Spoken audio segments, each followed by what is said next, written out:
हर इंसान दा वस्फ अलग होवे, एक च होर नहीं रखदा।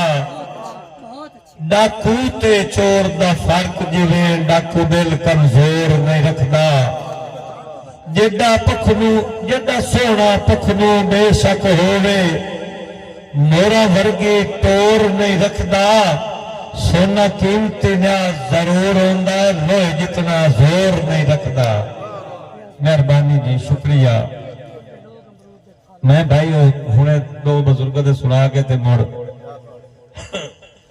रंग अगला मेरी जान दा नहीं पिया, रंग तब्दील दिसेंदा है। गल्लां करन दे ढंग हुण अगले नहीं पिया, ढंग तब्दील दिसेंदा है। सोहनी अखियां च न्याज दिसेंदा नहीं पिया, संग तब्दील दिसेंदा है। तू बदल गया मैं कमला नहीं पिया, जंग तब्दील